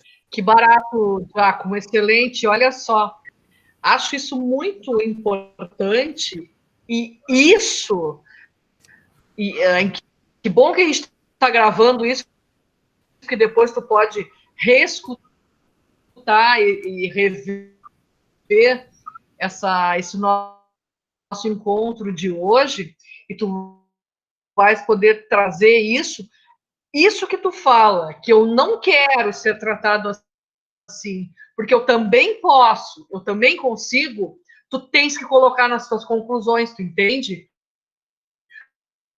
Porque é isso. Porque senão a gente fica sempre tentando tratar de uma maneira diferente, porque a gente não sabe, nós não temos isso, então a gente vai tratar de um outro jeito. Mas então, tu vai estar trazendo um outro olhar. E isso tem que ser dito. Tem que ser dito e tu tens que dizer, e isso tem que constar nas tuas conclusões de uma maneira muito enfática. Entende? Acho importantíssimo isso aí. E parabéns por não te deixar diminuir ou limitar. Né? É isso. Vamos adiante e vamos ver. A gente vai acertar, vai errar, mas é isso. Excelente. Sim, porque perfeito. Eu coloquei ali os inscritos que eu acho que a gente tem. Agora, então, é a Morganinha, a Kremer. Depois é a Fábio, o Estevão e a Rebeca. Por enquanto é isso. Então, vai lá, Morgana. Na verdade, o que eu ia falar vai de encontro com o que a Jéssica disse em relação à metodologia. Eu acho que o método autobiografia é super... Fala, amado, fala! E aí é isso mesmo. E daí a coleta podia ser... Vocês estão me ouvindo? Sim. Tá baixinho. Morgana, tá tão fraco, eu não tô ouvindo. Estão ouvindo agora? Não, há pouco tinha ficado melhor. Isso, fala mais fortinho. Tá. Tá, qualquer coisa eu escrevo no chat, mas o que eu estava dizendo é que vem de encontro com o que a Jéssica disse, que a metodologia poderia ser o método autobiográfico. Eu acho que se encaixa bem, e a coleta de dados podia ser por meio de narrativas autobiográficas e talvez coleta de documentos, talvez ela se encaixe dentro da coleta de narrativas autobiográficas, teria que ler um pouco mais sobre isso, mas eu acho que seria um método bem adequado para essa pesquisa. Que bom, Morgana. Muito obrigada. Excelente contribuição, querida. A Fábio. De novo. Não, só para confirmar, é cada vez mais importante realmente esse relato das pessoas que têm, né, alguma deficiência, alguma dificuldade, algum transtorno, e esse déficit de atenção realmente, ele interfere muito na vida acadêmica do estudante. Até participei de um curso há pouco tempo e eles indicaram um youtuber que tem déficit de atenção e hiperatividade, é um adulto, e ele fala sobre isso. Ele tem um canal sobre déficit de atenção e hiperatividade, contando o próprio relato de experiência em trabalho, vida social, enfim. Depois eu posso botar lá no grupo que eu tenho que procurar. Mas igual importante é também o Giacomo usar os outros livros, né, mesmo que não seja a própria pessoa com o transtorno de déficit de atenção e hiperatividade, para embasar os critérios. Porque hoje em dia é muito fácil todo mundo dizer que as crianças têm hiperatividade, né, que tem alguma coisa que atrapalha em aula, mas tem que levar em conta os critérios para tu relacionar com a tua história mesmo, né? Então, usar a parte científica de quem estudou sobre isso, relacionar com teus sintomas e a tua experiência de vida para estar embasando o teu trabalho. E também revisar ali a questão das palavras-chave, né, que ele botou falsa docência, achei bem forte essa palavra, porque também não dá para se dizer, né, que não vamos dizer que é culpa dos professores, não é culpa, enfim, né, mas é algo a ser revisado, eu acho. Importante, Fábio, muito obrigada, é verdade.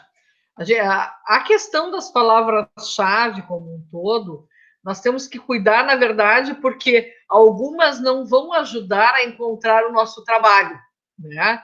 Então, existem determinadas palavras-chave, existe até alguns códigos, enfim, organizações para isso, para nos ajudar nesse sentido, né? Então, muito bem apontado, Fabiane. Muito obrigada pelas suas considerações. Ótimo. Depois nós temos o Estevam. Oi, gente, me olham bem? Eu estava no celular, agora eu estou no computador aqui. Estão conseguindo me ouvir bem? Perfeito. Tá ótimo. Tá, Giacomo, parabéns pela coragem, tá, da tua iniciativa, muito pertinente. Eu vou dar um encontro que os colegas e a professora já trouxe também, não quero me tornar repetitivo, tá? Em relação à abrangência da pesquisa, acho que sim, acho que é importante rever e para que se dê uma continuidade depois, né, na vida acadêmica, talvez diminuir um pouco para que se torne daqui a pouquinho uma grande base de referencial para que tu dê continuidade depois, acho que é importante, tá? Até pelo ineditismo da pesquisa. Indico aqui, a colega trouxe a Ana Louro, acho, né? Então, acho que a família Louro é uma família boa, porque eu conheço a Viviane Louro também, tá? Que é uma educadora musical, de referência, tem muitos trabalhos, muitas pesquisas. E o que eu queria dizer, quando tu estava falando que foi há 10 anos que tu começou a tocar, fazer aula de música, né? Eu pensei assim, faz 10 anos que eu comecei a dar aula no currículo também, então eu fiquei pensando, me botando no lugar, eu como professor, né? E como nesses 10 anos as coisas mudaram muito, muito, muito, muito, tá? Em alguns lugares de forma mais rápida, outros menos rápido, inclusive as salas de AEE, né? A sala do atendimento educacional especializado são coisas super recentes, né? Então hoje na escola que eu trabalho é uma escola que trabalha com muito e tem sido muito procurado assim por estudantes de diversos diagnósticos, né? E a gente tem que estar sempre se adaptando, e há 10 anos atrás às vezes não era uma questão de culpa, é por falta de de receber orientação mesmo, né? Então, hoje em dia, a nossa orientadora pedagógica nos chama e nos orienta, nos dá pesquisas, nos dá artigo, para a gente poder atender da melhor forma possível, porque tem o TDAH, tem um que é mais leve, outro é um pouco mais agitado, um só tem o A, outro tem o H, outro tem os dois, né? Tem o déficit de processamento auditivo, dislexia. Então, são muitas questões que hoje surgiram, e como tu fala mesmo, às vezes, durante ali a investigação, para se entender o que tem, muitos pais se identificam, né? Então, como tudo é muito recente. Então, o que eu queria até te propor é uma pergunta aqui antes, se tu pretende expor os nomes dessas instituições todas no teu trabalho, ou tu só citou ela aqui para apresentar?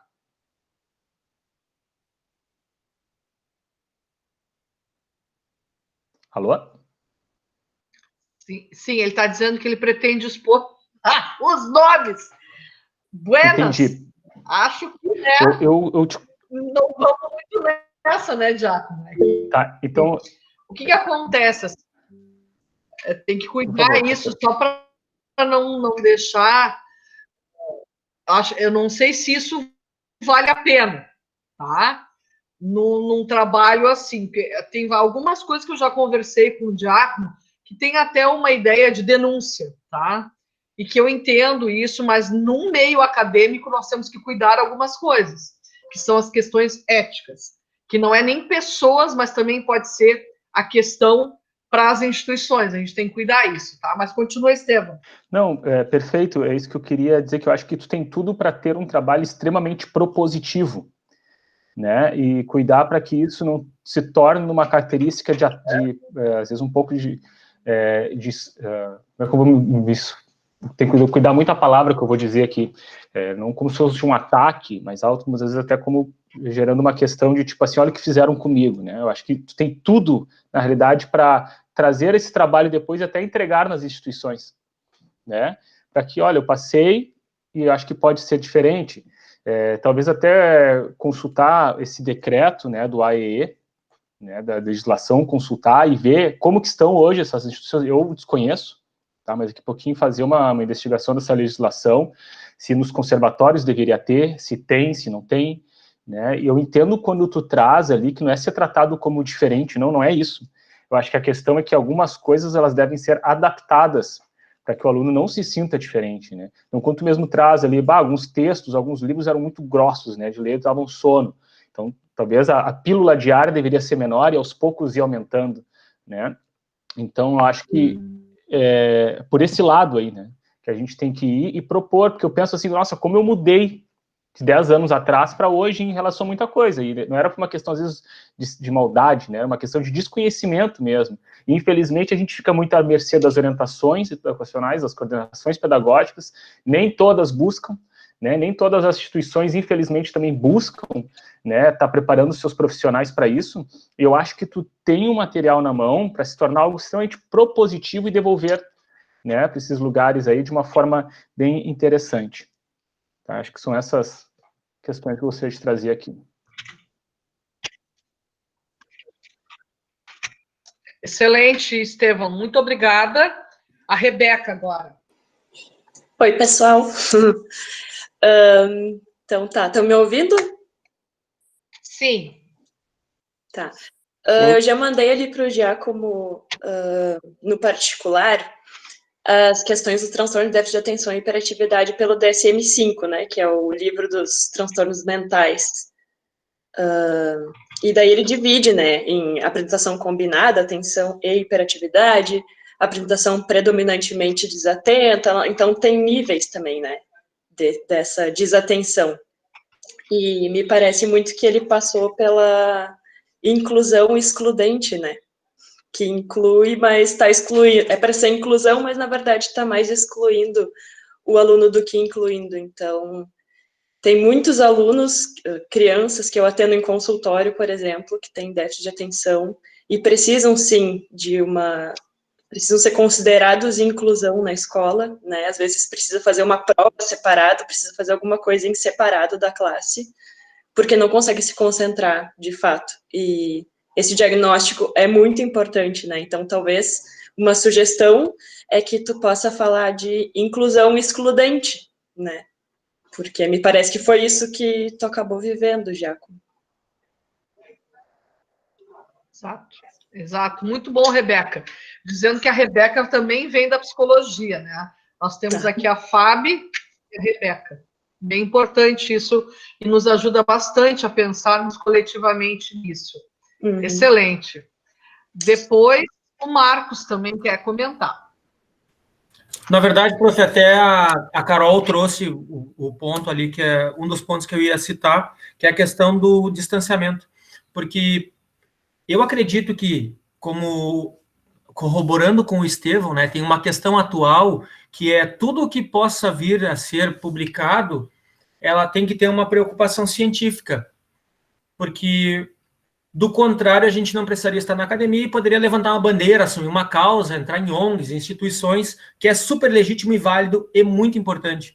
Mas é aquilo que eu reitero, o que eu falei lá no início, a importância desse trabalho do Giacomo para trazer um alerta sobre isso, porque uma vez que ele fez denúncias, procurou o poder público e tudo para reclamar uma retomada de atitude, uma reposição, uma retratação, e deram as costas, deram de ombros, o melhor caminho é acabar através da ciência, sim, e dar publicidade para isso. Por que eu estou falando isso? Do ponto de vista de alguém que sempre trabalha muito com a questão de publicidades e marcas e tal. Muitas vezes a gente faz um trabalho como a avestruz, que faz um ovo enorme e enfia a cabeça dentro da terra. E a galinha bota um ovinho pequenininho e cacareja para que todo mundo fique sabendo que ela botou um ovo. Então eu vejo também que esse trabalho do Giacomo, ele vem num grito de peraí, nós vamos publicar isso aqui e vamos ter que fazer mais gente ficar sabendo disso. E aí vem um chamamento que tu, conhecendo os meios onde se discutem as tuas características, pode potencializar isso como forma de publicação, de publicidade. E aí dá para trazer isso no teu trabalho de alguma maneira.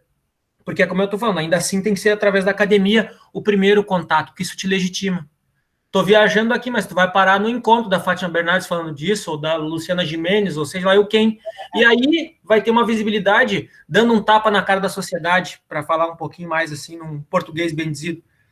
Porque a necessidade desse distanciamento, para que todos os outros casos se identifiquem com isso, para que tu vire uma referência no assunto e que chame a atenção dos meios de comunicação e das grandes publicidades. Olha como é importante. Estão lá na academia estudando algo que está todo mundo passando.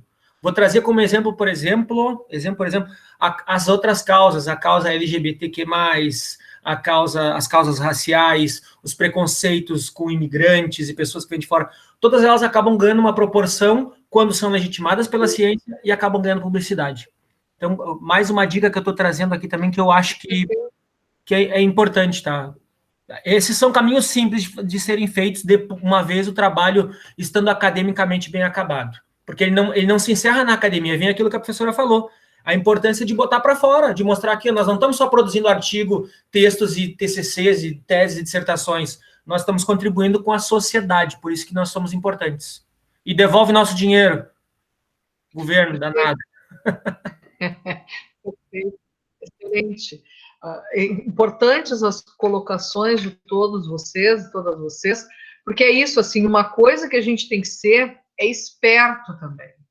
Não adianta muitas vezes a gente bater de frente com determinadas questões, porque não vão nem nos deixar entrar.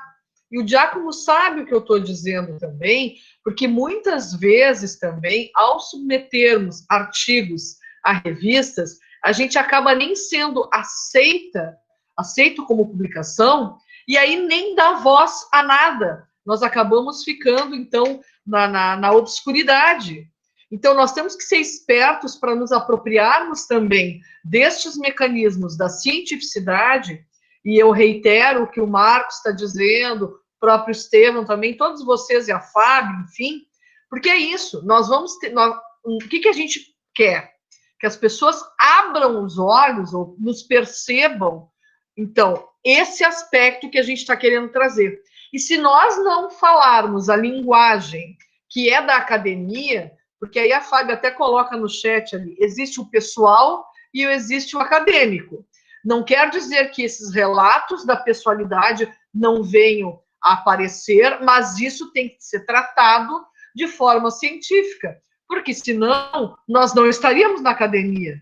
E aí estaríamos fazendo a luta de outra maneira, que é importante também, mas que não é esse o espaço. Então, cada espaço tem o seu modo de atuar. Então, se nós vamos trazer, e traremos, esse aspecto que é relevante, volto a dizer, que é algo que alguém que sofre vai estar trazendo, isso tem que ser trazido de uma maneira científica, porque senão vão dizer para a gente que é loucurada. E a gente sabe que é assim. Então, nós temos que ser espertos nesse sentido. Então, acho que tem tudo para ser uma pesquisa importantíssima. E se nós queremos, eu sei que o Giacomo quer isso, que a gente já conversou longamente sobre essas questões, trazer à tona problemas que são dessas instituições, poderá fazê-lo, mas não neste trabalho, entende? E não num trabalho acadêmico, porque não vai ser visto, entende? Não vai ser visto ou vai ser ridicularizado. E aí não é isso que a gente quer. A gente quer que a coisa realmente surta efeito. Não sei se o Giacomo quer falar, eu acho bem importante tu dizeres o que tu pensa sobre isso, para a gente poder trabalhar e ir adiante, né? Fala, Amadinho.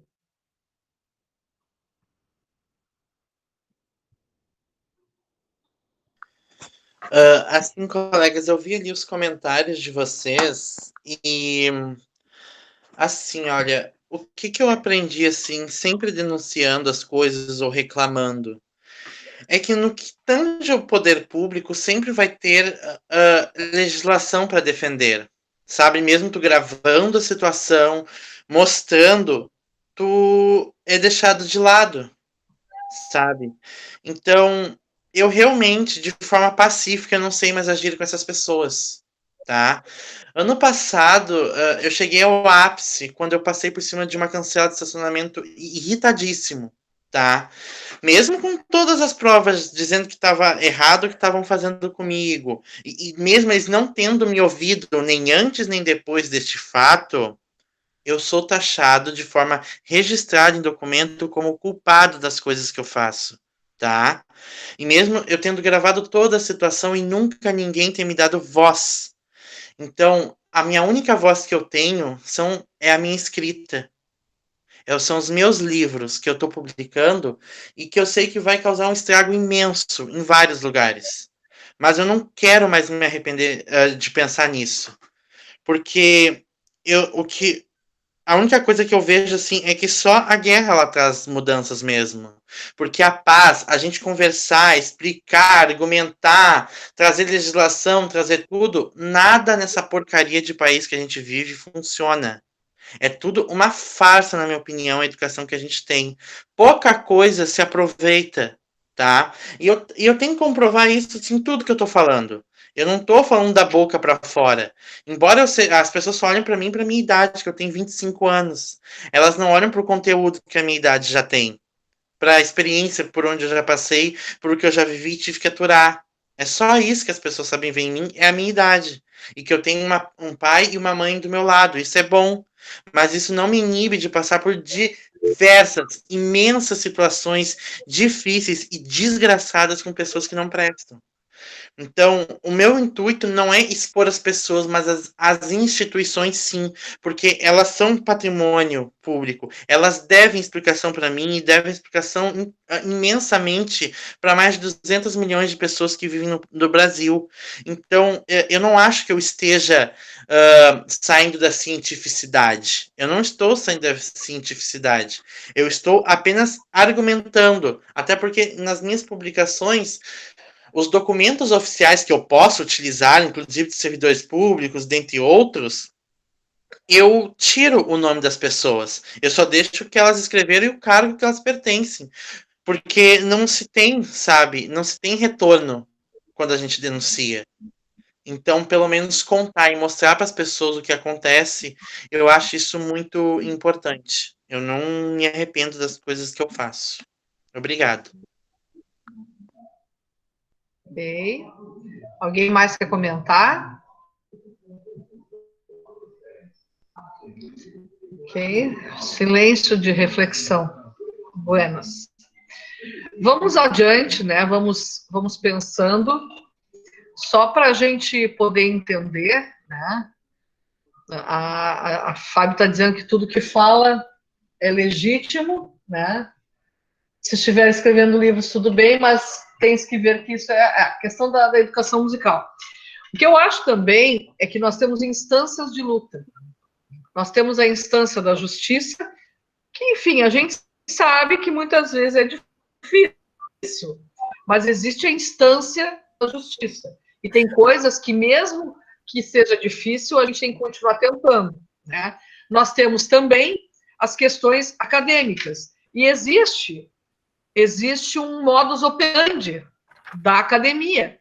E a gente sabe que se a gente não estiver dentro desse modus operandi, a gente está fora. E existem determinados regramentos. Então, isso aos poucos a gente vai amadurecendo, e eu tenho certeza que o trabalho do Giacomo vai ser feito, a gente vai trabalhar junto, e vou trabalhar junto contigo, tu sabe disso, mas tem coisas que podem estar e tem coisas que podem não estar, né? E isso é importante, por quê? Porque a gente tem que ter um jeito de escrita, né? Porque senão a gente não vai ser lido, vocês entendem? É isso. E muitas vezes eu volto a dizer, a gente vai e não é aceito como publicação. Ninguém vai ler. Oi? Não, quem falou? A questão... Sou eu, Giacomo. Fala, querido. A questão de ser inscrito... Fala, amor. Tranquilo. Tá me ouvindo? Tô, agora tá me ouvindo? A questão de ser escrito de forma acadêmica, científica... A questão de ser escrito de forma acadêmica, científica e profissional, eu entendo e apoio, tá? Ter revisão ortográfica, tudo. Mas o que os meus artigos não são aprovados não é isso, basicamente. É o conteúdo deles, o que eu falo neles. A questão da escrita, assim, é uma coisa simples de se arrumar. Agora, é o conteúdo, é o que está ali. É do que eu estou falando, da forma que eu estou falando. Não estou nem falando que eu estou falando palavrão, não é isso. Mas é o que está ali, que causa impacto e não é aprovado. Tá? Isso me remeteu a bastante naquele evento que a gente foi na FURG em 2018, depois que eu saí da UERGS, sobre... não é questão LGBT... Eu não me lembro qual foi o nome do evento, que até eu publiquei meu trabalho do recital sobre a minha sexualidade. Eu acho que a senhora não estava naquela reunião, foi no auditório principal lá da universidade. Uma moça falou que os artigos delas não são aprovados, quer dizer, são aprovados na revista, mas com a condição de tirar tal coisa que ela falou. Então, daí ela pega e desiste daquela revista e vai para outro lugar. Então, é isso que eu estou fazendo. As revistas, 7 revistas não, eu acho que foi mais de 30, 40, não quiseram aprovar esses meus trabalhos, desses 7 artigos que eu estou publicando agora. Isso não somente no Brasil, mas em Portugal e no Canadá também. Então, eu estou publicando em livro a minha opinião, o que eu acho das coisas e também de algumas instituições. Eu não estou cometendo um crime contra uma pessoa, eu estou tentando ajudar uma porcaria de sociedade podre, que é o que a gente tem no Brasil. O Brasil é um país lindo e rico, só que ele não gerencia direito o que tem. Então, não adianta ficar só falando, degladiando com ignorante no poder, que não vai adiantar nada. O que eu busco agora, pelo menos, antes que eu morra, é registrar a história, registrar os fatos e o que acontece de forma verídica, não maquiada por gente que não entende das coisas. Tá bem? Perfeito. Isso aí, tá bem. Fala, Marcos. Professora, tem uma história que é bem interessante, assim, turma. Eu acho que alguns devem ter visto já, o filme chama Meu Nome é Daniel. O Daniel é um cara que... Eu faço aí uma relação com o professor de arte, a importância. O Daniel.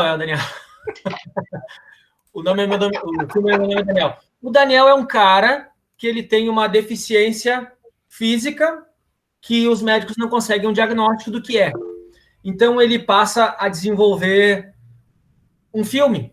Então, ele pega e faz um filme, produz um filme, que ele é o diretor, ele é o ator, ele é tudo do filme, contando o dia a dia dele, mostrando para as pessoas como é que era.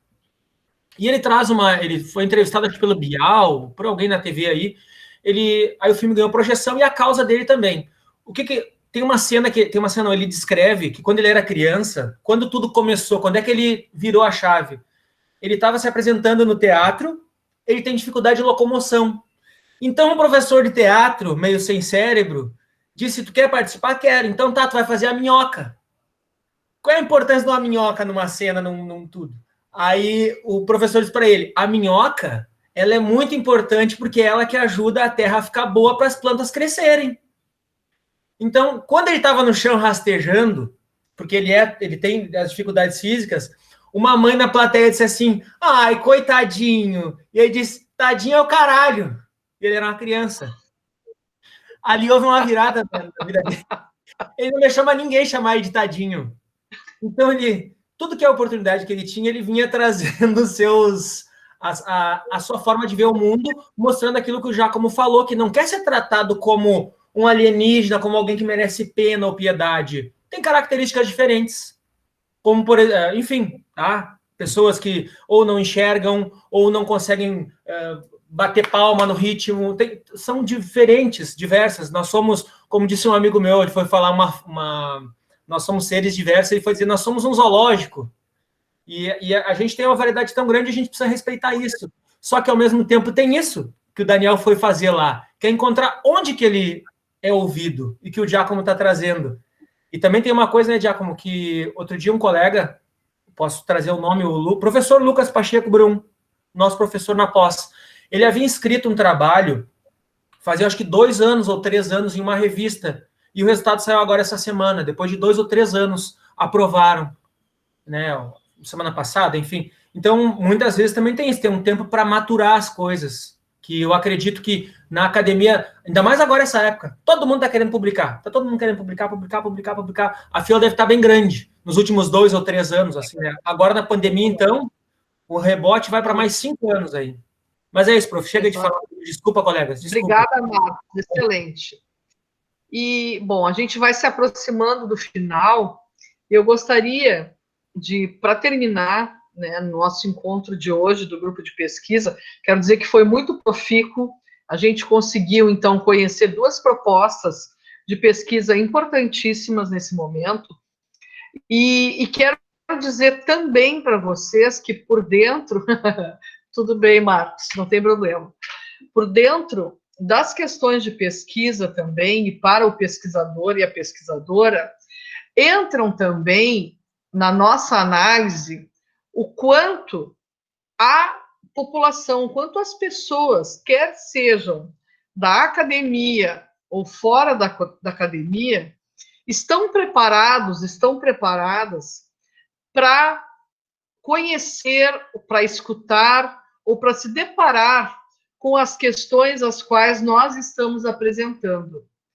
Cada uma de nós tem também, e eu não posso deixar de falar isso, porque isso constitui também o meu pensamento, não apenas como acadêmica, como professora, mas como pessoa também. Cada uma de nós tem também uma evolução.